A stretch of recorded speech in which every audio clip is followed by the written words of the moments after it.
today's webinar with the title called Learning That Works, Strengthening Skills Development and Vocational Pathways Through Adult and Non-Formal Education. My name is Joseph Masonda, and I'm the Advocacy Communication Officer for DVV International. And I am glad you're all here today. So first and foremost, I think it's important to understand today's webinar is just to show how different adult and non-formal education programs that go beyond the literacy to create these pathways. So now I would like to invite the regional director for DVV International East Africa, Frauke Hans, to open a bit of a session and to give a rationale and background. Why is it important to have this webinar right now to our region, but also to other people as well who are have joined us today. So welcome, Frauke. Okay, thank you so much, Joseph. And good afternoon. Warm greetings from Tanzania to all participants joining us from different locations. Yeah, it's my pleasure to welcome you to this important webinar on the role of adult and non-formal education in strengthening practical skills development and expanding vocational pathways for youth and adults.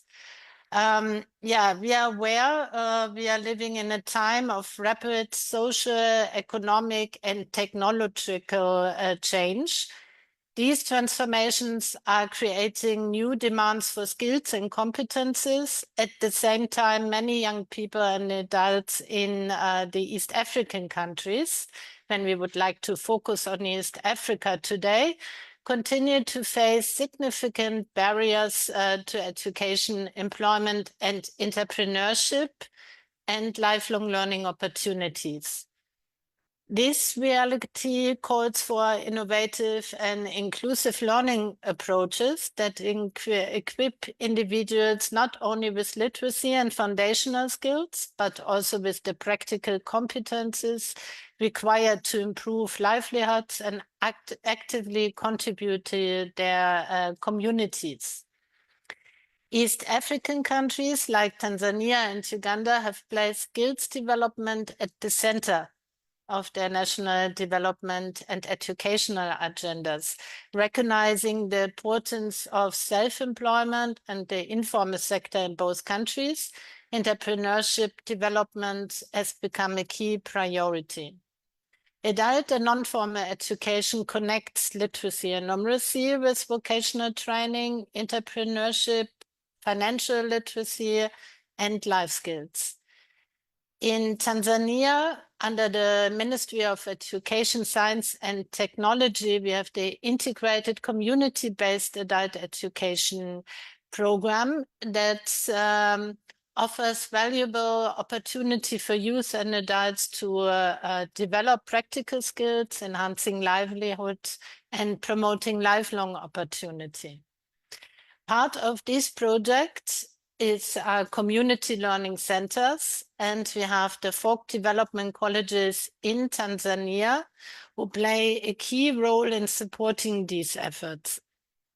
For sure, community learning centers you find in many other countries. And in this webinar, we want to show that how and the practical ways how FDCs and CLCs can be accessible, flexible, and locally relevant providers for learning opportunities and vocational skills development. Today's webinars, as I said, offers to learn more about community learning centers and FDCs, the opportunities. And learn more about how they work and operate. We have two presenters. I think that was mentioned by Joseph already, but just to add, our two presenters from Tanzania are Majuma Mohammed, Senior Lecturer at the Tanzanian Institute for Adult Education, and Jeffrey Njimbi. He's a Principal of the FTC Mtwara region, and I think they will showcase and examine the contribution of community learning centers and folk development colleges in creating accessible learning and vocational training opportunities. And yeah, I think in the name of Moja, in the name of GVV International, we hope that this webinar will be used as an opportunity to exchange experiences, showcase successful practices, and identify innovative strategies for strengthening the links between adult learning, skills development, and sustainable livelihood. So I thank you very much. And yeah, I look forward to the presentations, but also very much to the productive exchange. Thank you. Yes, thank you, Fauke, for a good background and introduction to this webinar. I hope everyone now understand what we are going to discuss today. So just to remind ourselves of some things, we are going to be broadcasting our webinar and recording this. So if you, example, you want to recall this, you can find it on our social medias in Moja. So this will be recorded and saved. So let us start with our first presentation from Mwajuma Mohammed, Senior Lecturer from the Institute of Adult Education.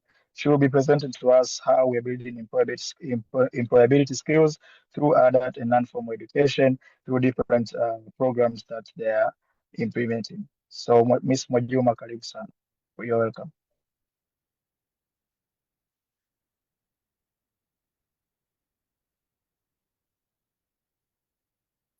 Hello. Hello. Hello. Hello. Yes, we can hear you very well. You can hear me. Oh, thank you very much. Yes. As it has been said earlier, my name is Mwajuma. A point of correction, I'm an assistant lecturer from the Institute of Adult Education.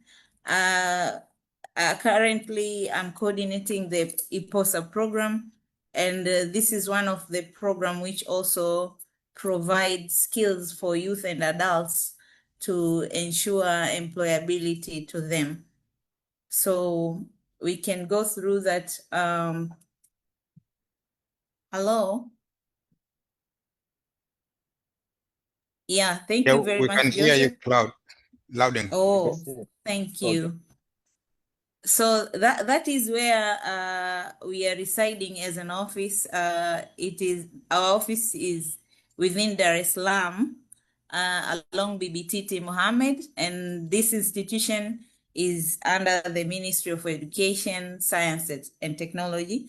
As far as our topic is concerned, is strengthening practical skills, development, and vocational pathway through adult and informal education programs, specifically to one of our programs known by the name IPOSA. So through this presentation, we are going to cover, since the when the IPOSA program exists, and who the program serves, as well as the curriculum, centers, and trades within the program, and the progression of students are found by forming IEC. This is the IPOSA Empowerment Clubs, which would allow them for livelihood and the different pathways. And we are also going to look at the sustainability. That's why on top you can see, since exclusion to access, because we know that these learners were out of school, then the access to skills. So when they join IPOSA, they are provided with different skills. And these skills, finally, they will lead them to livelihood and progression. So the Institute of Adult Education, this one is under the ministry, as I said earlier, Ministry of Education, Science and Technology. And this is an autonomous institution that has been established since 1975. And the key roles for this institution is to advise the government on matters related to adult and non-formal education, as well as conducting research. So one of the research is a result of this program which we are having. And then we also do training right from basic education training towards the tertiary level. As well, we do design, develop, and support unfair program in curriculum and capacity development and other of the kind. Next, please. About the program. This program, this is a government initiative through collaborative efforts by with other stakeholders. It is with the Institute of Adult Education, who under the Ministry of Education, Science and Technology. And we are doing it in collaboration with the Prime Minister's Office, Regional Administration and Local Government. And also there is a support from donors, because when IPOSA started, this program started with UNIC, then the hands were joined by Quaker, Plan International, and Care International. And the program purpose is to enhance equitable and exclusive access to quality basic education and lifelong learning for out-of-school adolescents. So we also focus on skills direction, because we connect this program with literacy, life skills, entrepreneurship, pre-vocational skills to allow them to gain practical capabilities for livelihood and progression. Why IPOSA was developed? IPOSA was developed to ensure that those out of school youth who dropped out or who never attended, or those who graduated via COBET, secondary education, we know that among these were excluded. So seeing that there's such exclusion, we saw the need of bringing in IPOSA. And the intention was to ensure that they get skills and able to be employed, because many young people complete school or leave school without practical or employable skills that can support them for self-employment or work readiness to allow them to generate income. Likewise, there was a gap for youth and literacy learning. Some youth and adolescents enter to the program without adequate literacy and numeracy skills, so limiting the ability for them to learn some trades and manage money and engage in civic education. So for that matter, IPOSA responds to flexible learning, and it integrates curriculum and practicals. So the program therefore treats learning as a pathway into dignity, independence, and future opportunities. Who it serves? IPOSA currently serves out-of-school youth who are aged from 14 to 19 years. So the primary school graduates who failed to continue with their further education, the primary and secondary school dropouts, and they never attended, but these ones should be from the age of 14, and those who completed COBET program. This is complementary basic education and training program, and those who acquire pregnancies at earlier ages. So the program actually in Tanzania mainland, we have got 26 regions, but currently the program covers only 16 regions, of which the first 8 regions were supported by UNICEF. The 2 regions were supported by Plan International and Care International. And now we are with COICA, who serves 6 regions, as you can see them colored with yellow. So the centers are placed close to the communities to ensure that they reduce access barriers that connects learning spaces with local needs and economies. Next, please. Yeah, we move to the next slide, please.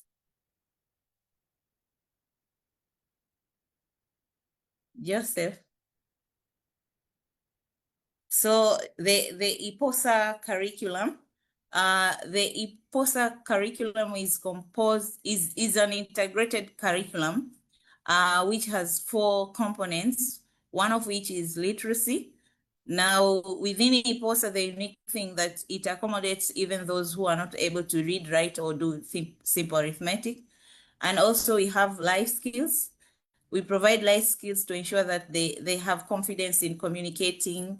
They get to be aware on health issues, how to solve problems, and resilience.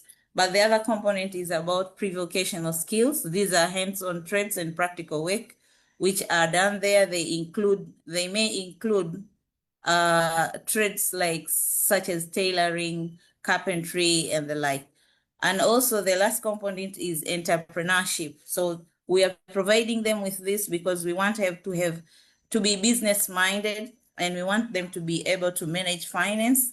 And in the long run, they'll be in a position to generate income. So the strength of IPOSA is that learning components are not isolated.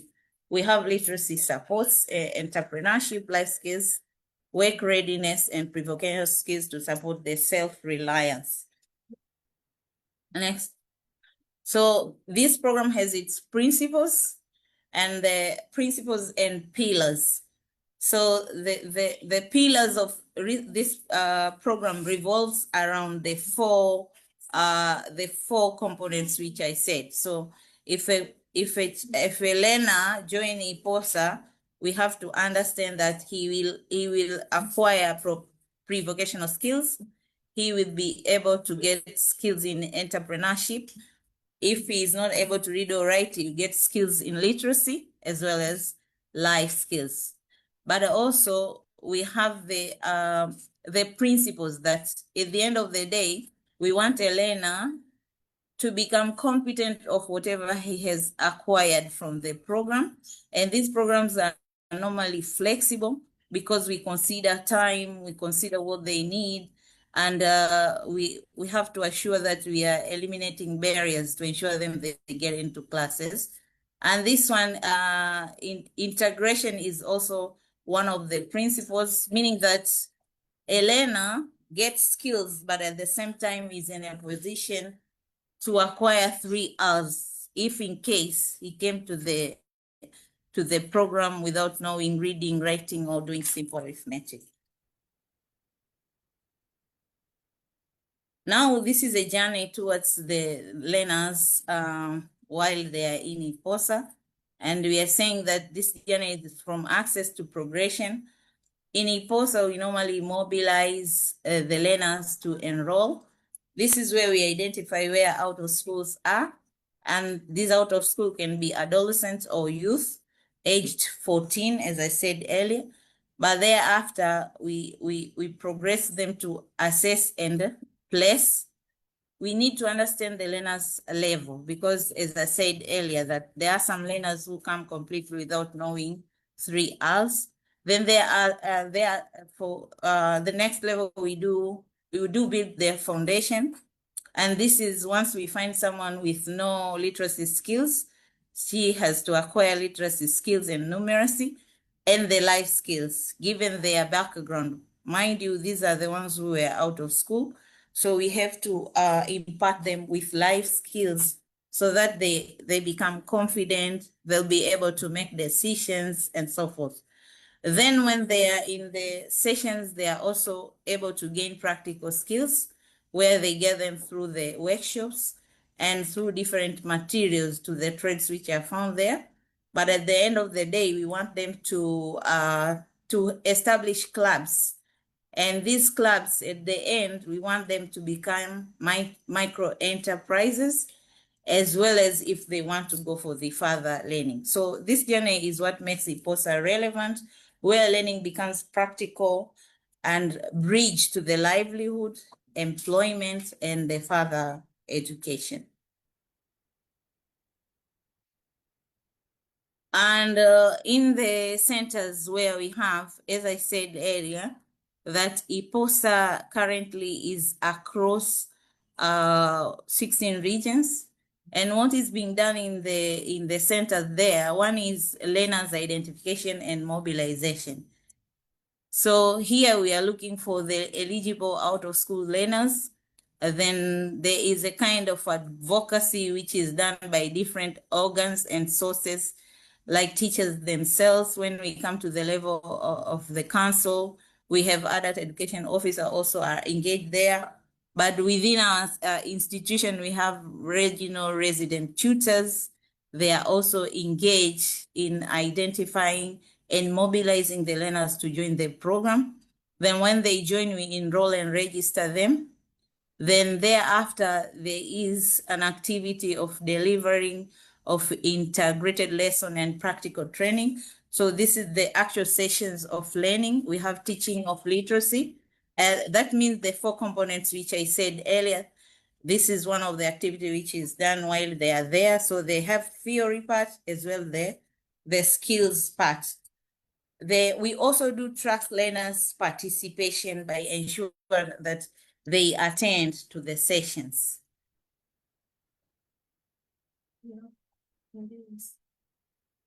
Likewise, we also have an activity of ensure that we keep records to ensure that learners are maintained, and we have the data to ensure that we know, maybe by gender, we know that we have, so we keep records as well.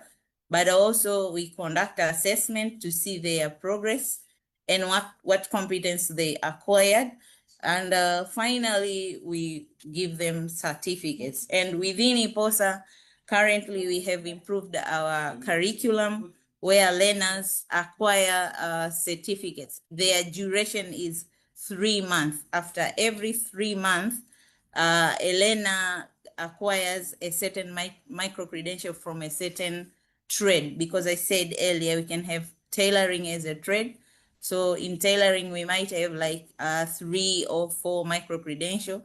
So learners acquire their skills through that style, because formerly our curriculum was even longer than that.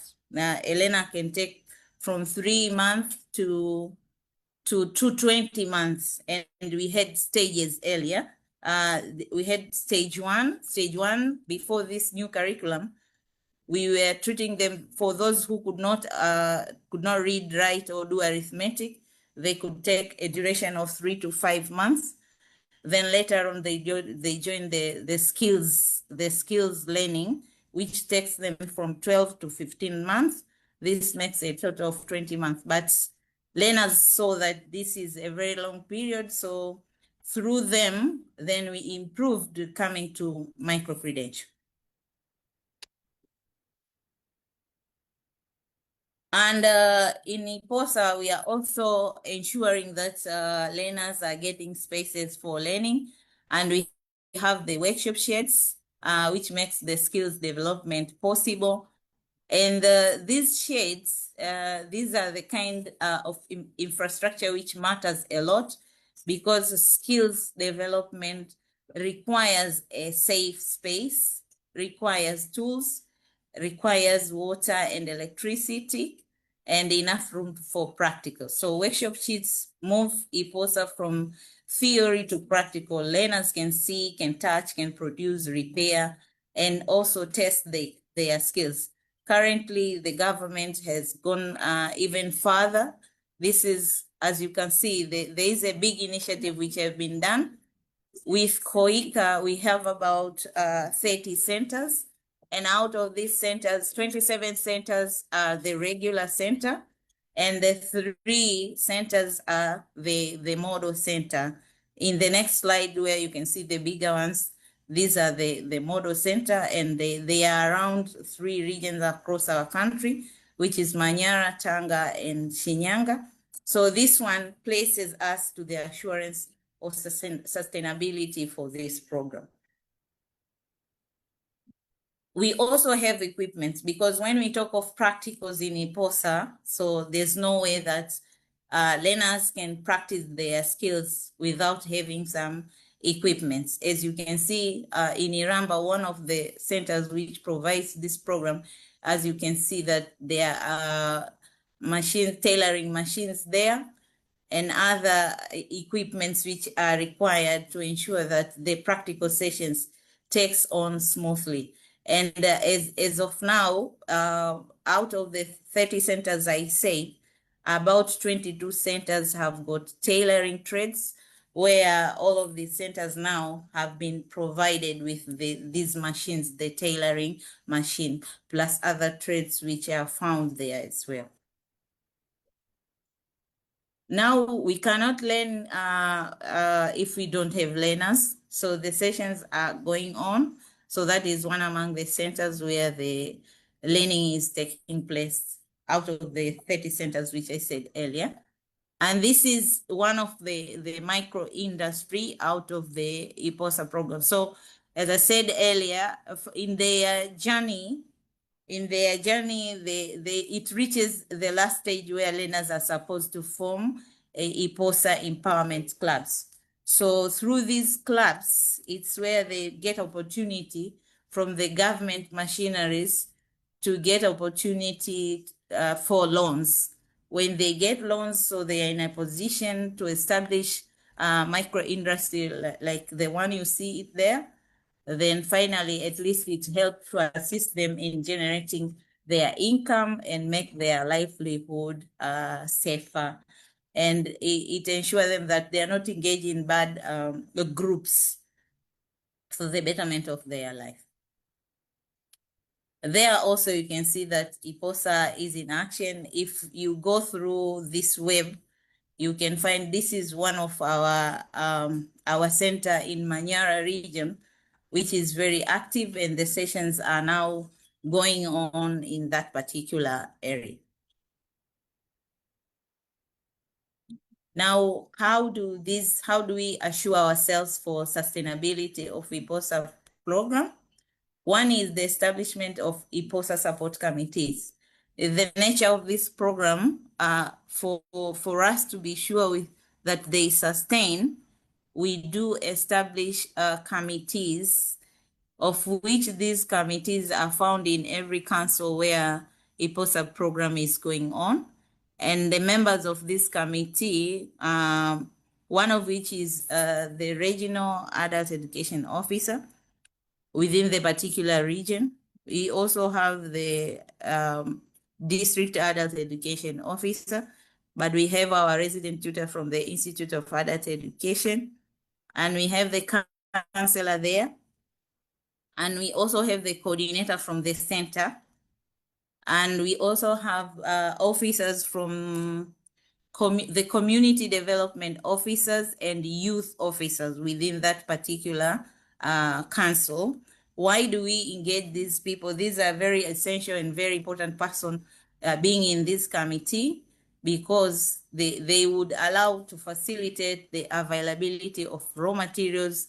They could also assist those IPOSA Empowerment Club to connect with beneficiaries with different opportunities within and outside their localities, including IPOSA in the ward development plans. Because if these are not engaged in within the ward plans, it is not easy for them to be sustainable, because within the government system, they are able to acquire loans, and we have loans for different groups. We have loans for special group, we have loans for youth, we also have loans for women groups. So if at all we have this committee, it is an opportunity to ensure sustainability and to allow the IPOSA empowerment clubs to get access to such opportunities. And we have challenges. There's no way if we have such programs and we do not have challenges. Challenges, of course, become opportunity for us to improve. So one of the challenges, the limited staffing and uneven facilitators capacity. We don't have enough trained personnel to support the quality delivery and practical sessions. We also have limited resources. Many centers face shortages of classrooms, the learning materials, and the vocational equipment. These affect both theory and practical, as we see, because once we publicize and we advocate for these centers, for this program of IPOSA, sometimes it happens we get a very bigger number of learners, in which in times we cannot accommodate them all. So there is a need to ensure that we have enough resources. So Sometimes we get this challenge. Likewise, the sustainability is also another concern. Problem has relied partly on project-based support. So centers may remain vulnerable if long-term financing and institutional ownership are not strengthened. So we need to strengthen also our ownership. Now we have different perspectives towards IPOSA. That stronger supervision and better financing are essential. So to ensure sustainability, we need stronger supervision.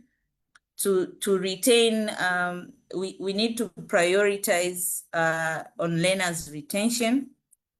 We need also to build capacity to facilitators to ensure that we strengthen them through recruitment and retention, and continuous training should be there.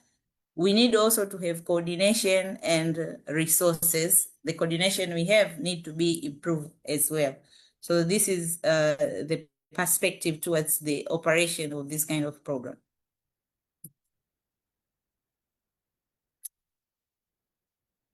So in conclusion, we can say that IPOSA demonstrates that unfair programs can be a real skills pathway for adolescents and youth who are out of summer schooling, because it provides flexible second chance. It integrates the 4 components I said earlier. It invests practical learning spaces. It creates opportunities for empowerment clubs and micro enterprise. Its next challenge is scaling up and more ways of its sustainability. I thank you very much, and I beg to submit. Thank you. Thank you, Ms. Moyuma Mohammed, for this very detailed and wonderful presentation. So I think we have like 5 minutes of question and answers for this specific presentation. If anyone in the chat could raise hands if they have a question to Ms. Moyuma before we continue with the next presentation.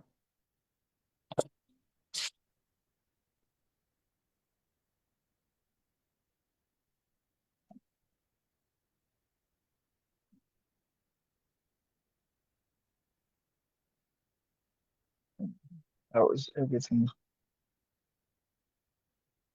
I'm looking for a hand, if there's any hand of someone who wants to maybe contribute or have a question on this specific presentation.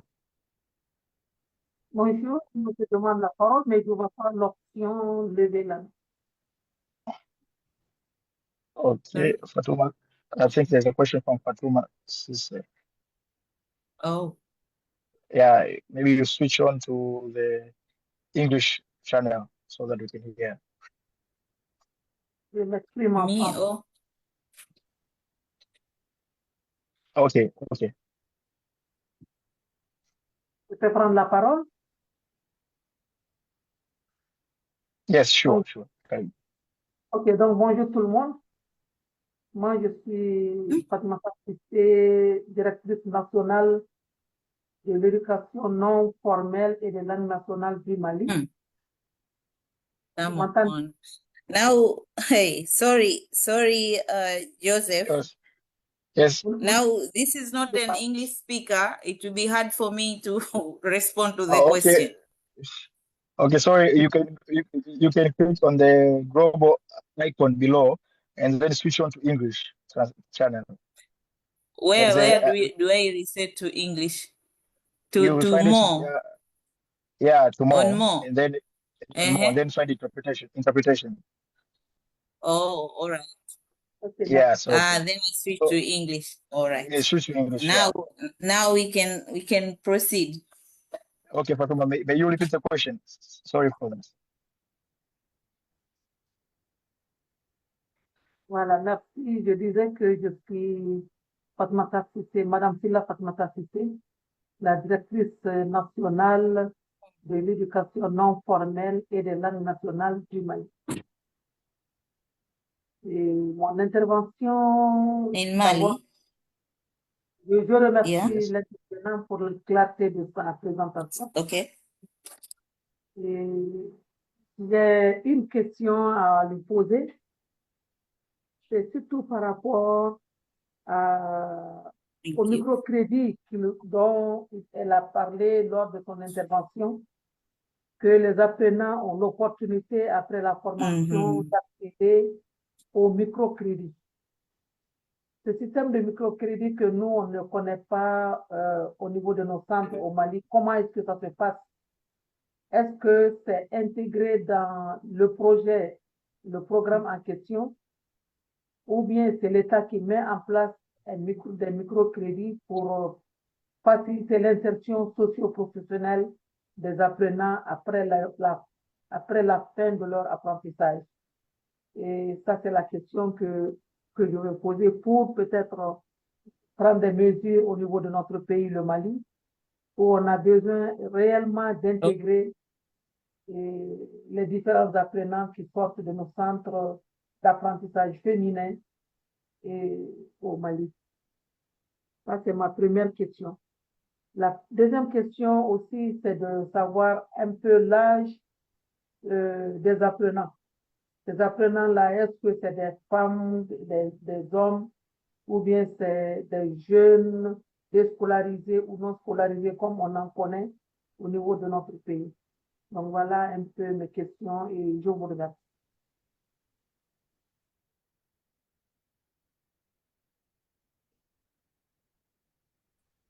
J'ai terminé. Right. Merci.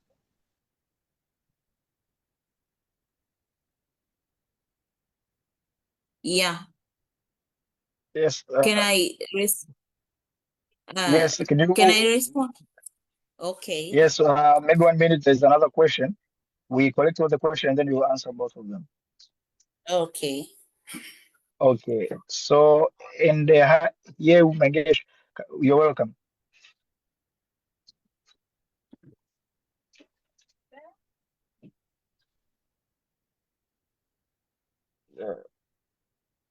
Sorry, we cannot hear you. Yeah, I also cannot hear her. Hello. Okay, maybe Yes, now I can hear you. maybe you can we can try again. Maybe you answer the question from Fatuma and then we can proceed to Mangesh again if we can hear you. Okay. Thank you very much, the National Director from Mali. It's a very good question, and what I can say, the micro-credential approach, as I said earlier, this is a new approach even in Tanzania, and it came about as a result of these learners, because I said earlier, this program began since 2019. And the lessons we got from 2019 is many learners were dropping, and the dropout was a result of the time they used for the program. I said earlier, formerly this program was under 2 stages. Stage 1 focused on those who could not read, write, or do arithmetic. And once these who do not have literacy skills, after acquiring their skills, they join to the next stage where there they learn about the vocational skills. So it took them about 20 months to finish the cycle of learning. So when we do some little of assessment, we realize that they don't need long time to stay in the program. That is when we came out with the approach of micro-credential. So with micro-credential, the learners are staying in the cycle for only 3 months. For instance, once a trade like tailoring, for example, a trade like tailoring can have one micro-credential can be of maybe making skates, and the other micro-credential can be making suits. So one can join the program for 3 months for only knowing how to do suits or how to make a dress. Then after he finished and satisfied with that particular kind of skill, he can move on to the world and establish his own micro business. But once he sees that he is in need of more, he can join another micro credential. That is how we go about. And the age is 14, I said earlier, 14 to 19 years of age. And this is because our beneficiaries are those who are out of formal school system. And this happened because of different reasons. One can be poverty, the other one can be early pregnancies, because once learners are above the school age, they are no longer accommodated in the formal schooling. So, but because our government know this, so that's why we have the Institute of Adult Education, which accommodates those who are out of school. Madam Director, you are mostly welcome to Tanzania and learn about the micro-credential. Thank you very much. Okay, I hope Madam Fatuma has got your answer clearly. And Yeah. moving back again to Mengesha, welcome. Yeah. Are you hearing? My voice is hearing here? Yeah, we can hear you. Yeah. Yeah. Okay.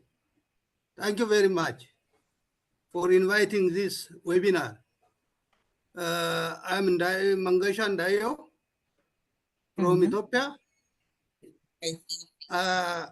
Thank you for the presenter. I think it is a well-cleared and precise presentation. I learned a lot of things from her presentation, from Tanzania, I think. Yes? Yes, it is. Okay. Wajuma Mohammed. Yes. I'm working in Bardar University, Ethiopia. In the department. Been there. Yeah. In the We thank department. DVV for that. Yeah. I'm working a lot of many years for this adult education, lifelong learning, and community development. Okay. I really just appreciate your presentation. Thank you. Some issues, comments, and suggestions. Somewhat questions. Yeah, IPOSA is a well organized and practicable organization. It has different programs in Tanzania. I took a lot of things from your presentation. Thank you. Regarding to this, my concern is about the issue of stakeholders engagement. You know, adult education, non-formal education, lifelong learning, and so forth, any community development program needs a lot of engagement, just different stakeholders engagement. And I'm not sure, I'm just, you were not just present. You may not raise these issues. So how much those stakeholders, the communities, and then governmental and international as well as local NGOs may be there, and how much they are practically engaged in the program of that IPOSA's program. The second question is regarding to the issue of integration in terms of content integration and institutional integration. These two terms in Ethiopia, institutional content integration is not as such a problem. But in Ethiopia, institutional integrations have been a lot of challenges.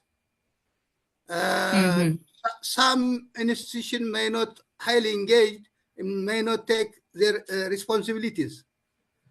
So how much those integration, those institutions integrate to implement this IPOSA program in Tanzania? You see, integration, a matter of integration, because the program itself needs many stakeholders integration and institutional integration. In line with this, one important thing, most of the programs in IPOSA just more of vocational and skill training. So what is the role of TVT institution or programs in line with your IPOSA's program? Means a kind of conflict of interest may be happening, in my view. So are those TVT programs are under your IPOSA or they are integrated separate from others? They are working togetherly or in different ways. Another important issue is you already mentioned the issue of sustainability. Yeah, so you mentioned as a challenge, sustainability is the main concern. In my country, Ethiopia, the issue of sustainability is a big challenge because some NGOs, local NGOs or international NGOs may have a different program, and sometimes they are just interrupted after a certain period of time, and the government capacity may not just sustain those issues. So integration is the most challenging issue in our program and in our country, in my country, but in your country, how just make just short and detailed explanation regarding to those sustainability. I think it is enough for me. Thank you very much for the organizer and the presenters. Thank you. Thank you. Can I proceed? Yes, please.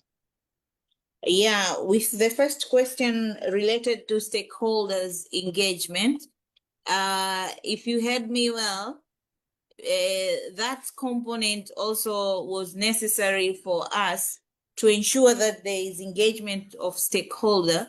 That's why we had the committee, which I told you earlier, which includes the regional adult education officer with that particular region. There is also an adult education officer at the level of the district, but within the district, we also have the counselors. The counselors, normally, these are the ones who directly engage with the community members within our communities, as opposed to adult education officer. So this is a representative of the people. But also, I told you, we have in the committee the youth officer. And in the committee also, we have a community development officer. The youth officer is there because this program is accommodating the youth aged 14 to 19. So it's directly responsible with the youth. And there are some opportunities from the government where this one assists the IPOSA empowerment clubs, because I told you, finally, these learners are supposed to form IPOSA empowerment clubs. So how do they sustain their clubs? Is through this government machinery, through the youth officer, through the community development officer, where there are some funds provided by the government to ensure that these learners, these youth, are getting a startup support. And the community development officers have a role to make a follow-up on these groups. So this one also, in a way, it can answer your question of a challenge of sustainability.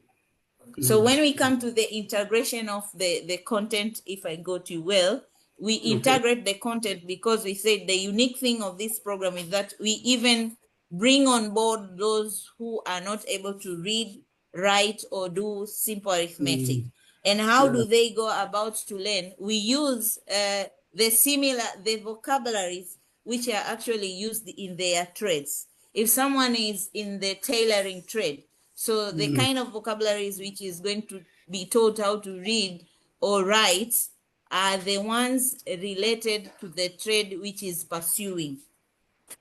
So the institutional integration as well, you said you have a problem with the integration. For us, I don't think that is a very big challenge, because I said earlier that these programs should ensure that we are engaging multiple sectors. So in IPOSA, we are also doing with the intersectoral departments, because within you can have a trade of agriculture. So we need to have an expert in agriculture.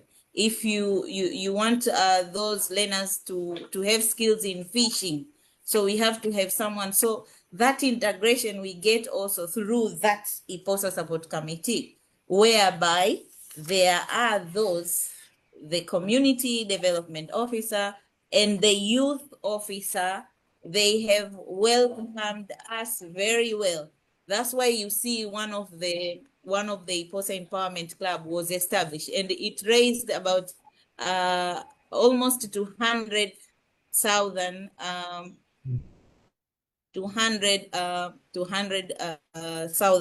Tanzanian shillings.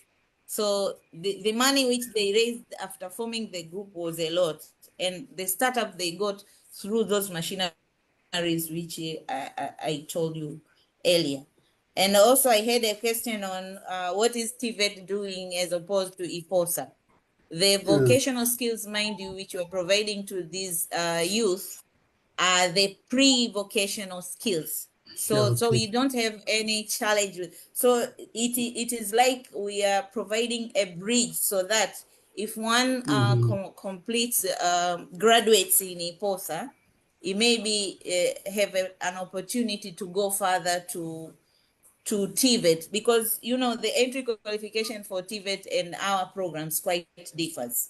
The ones which we are telling you, we can have even the one who doesn't know how to read and write, but this is not the case with TVET. That's what I can say. So thank you very much. I think I have tried to answer your question. Yeah, thank you very much. Yeah, thank you, Ms. Mayuma, and thank you, Mengesha, and all, and Ms. Fatuma for this contribution. I think now we move to the second presenter.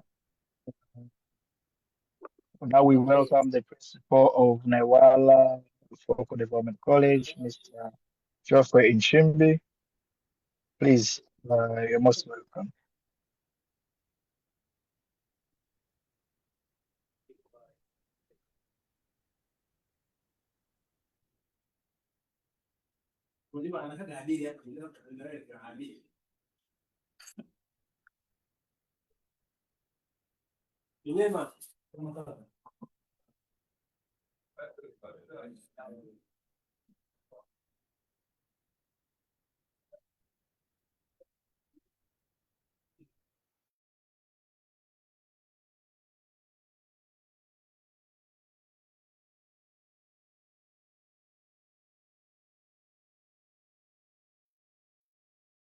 Yes, Geoffrey.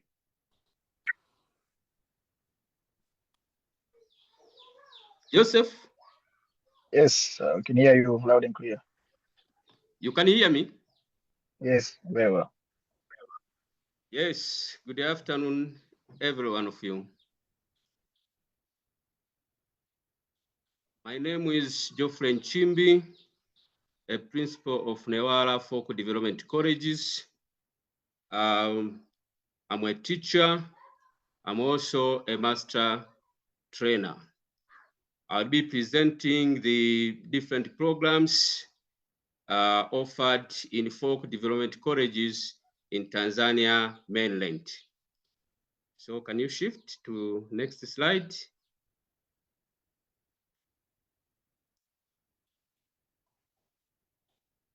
Yes, Joseph? Yes, sorry, just a problem with the presentation. Okay. Yeah, not this one. What is this? Can you see it? Is it Yes, okay? we can see it. Yes. It's okay now.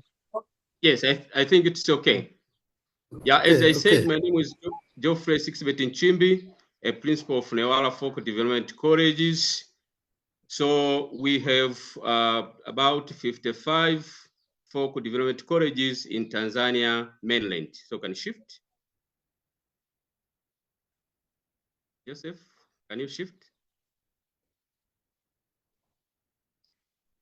Yes, maybe briefing about folk development colleges. These FDCs were established in 1975, and as I said, there are 55 folk development colleges in Tanzania, and these folk development colleges are owned by the government.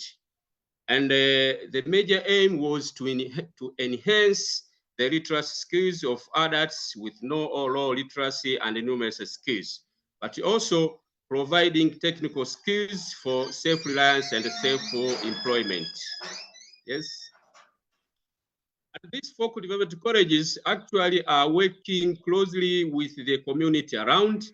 We can, as you can see there, we can use as a triangle having 4 angles. The first angle representing the adult and folk education. The second is community development. And the third is vocational training. So these 3 components are working together in order to improve the livelihoods of the community around the folk development colleges all over in Tanzania. So the target group of FDCs, first the entry qualifications for folk development colleges is adults aged 17 years, and also involved for those never been to school. And also we are enrolling the dropped formal education such as primary schools, secondary schools, and the colleges, and the graduates with the non-vocational education. So here actually FDCs accepting all those who fail to continue with the formal primary or secondary schools. We are enrolling them in folk development colleges, but also the graduates with non-vocational education. So they are coming to folk development colleges and select one of the trades among in folk development colleges. Yes.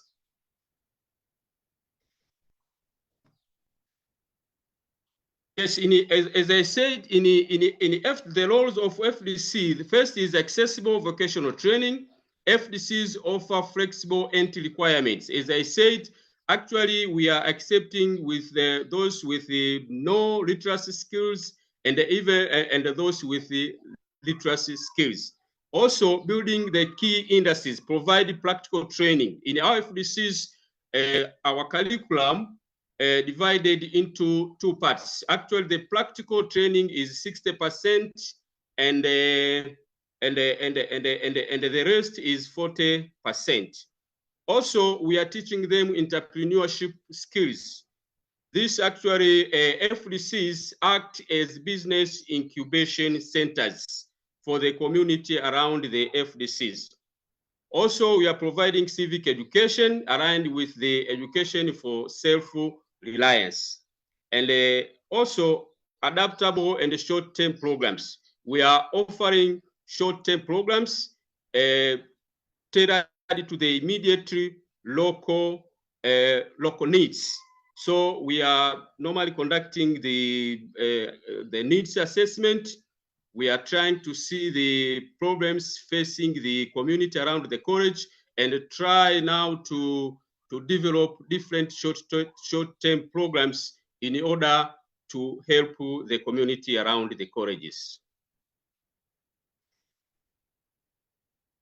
So in FDCs, actually, we have 3 main programs. The first program is long course program. Under this long course program, we have the vocational courses. It takes 1 year to 3 years. The authority of certification is inactivate. Under this program, the first year, the graduates is being awarded a National Vocational Award 1, 2, until the 3. and one is qualified for the National Vocational Award 3 is able to join NTA level 4. And the second program is secondary with education. This is actually the program called Elimu Haina Mwisho. It involves the young women who fail to continue secondary schools because of pregnancy and also other poverty and other the other problems face them not to continue with secondary education.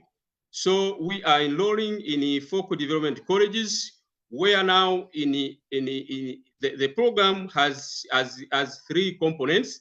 The first component is secondary education.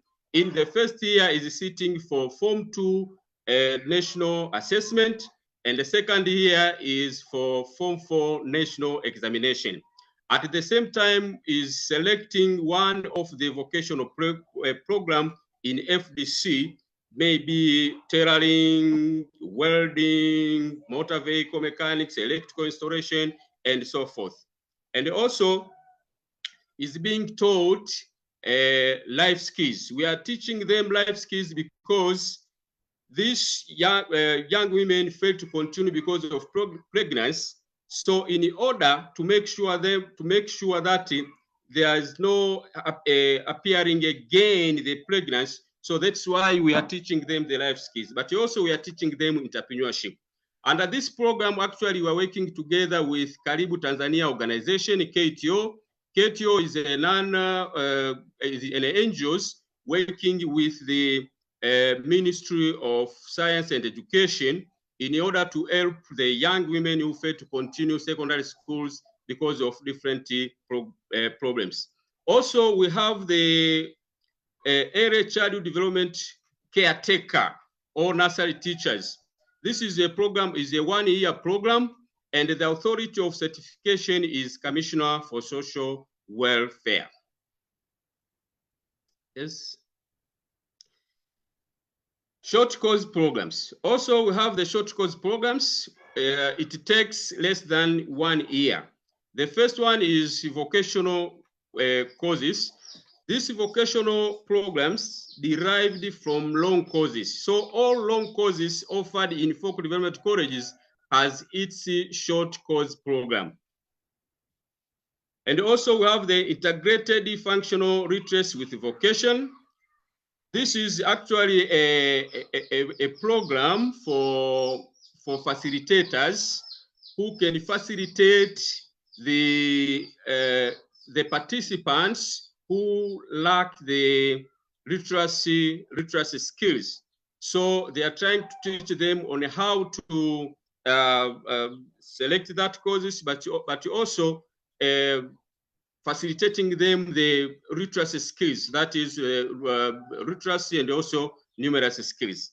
But you also have the short courses derived from the needs of the community. This is actually the authority of certification is focal development colleges. But you also have the short courses, the Women Football Program. This is a program of Karibu Tanzania organization working together with the Ministry of Education, Science and Technology. And this is training the footballers, referees training, football coaching, and the authority of certification is TFF, Tanzania Football Federation. Yes. Also, we have the outreach program. It takes less than 1 year. So can it be short or long duration? It depends with the needs of the community. The practical role is to empower rural and semi-urban youth and adults.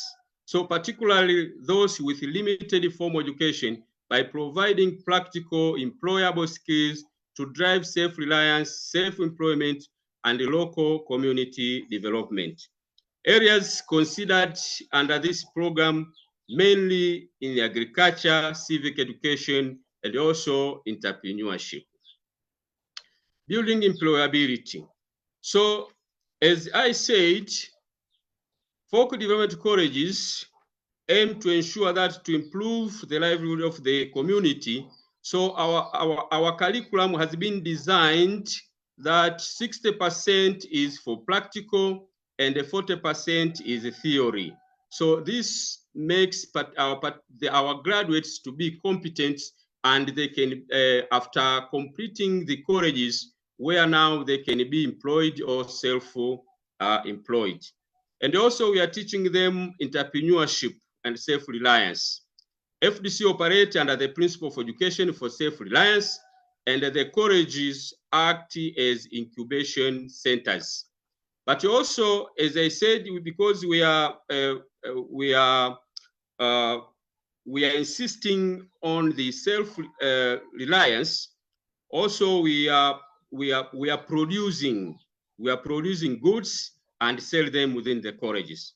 And also, in order to make sure that our graduates are employable, we are placing them for internship. So placing students to different organizations to gain more experience. Yes. Support needed to FDCs. First is curriculum modernization, introducing programs such as digital literacy, renewable energy, and the other different programs in relation to the new science and technology. But also continuous professional development. This is upgrading skills of FDC tutors. Most of our FDC tutors are technicians, so they are lacking the teaching methodologies. So always they need to be upgraded and being taught the teaching methodologies, because they are facilitating the adults. So they need also the adult skills, but also teaching methodologies. And also improving the infrastructure and innovation hubs, equip colleges with modern technological tools. So this will help to improve our programs. Treasure studies and interest and the industry linkages, conducting regular studies to track graduates and collaborate closely with local employers. Okay. Okay, thank you.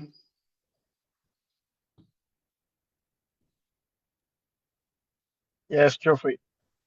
Thank you for your attention. For that detailed presentation about FDCs and the work that you're doing.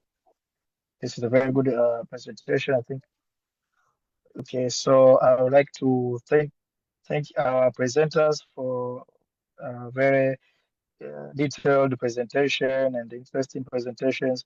And also I want to thank all our participants for taking your time today to listen and to contribute and to be part of this webinar. So I would like officially to end this webinar, and thank you and see you next time.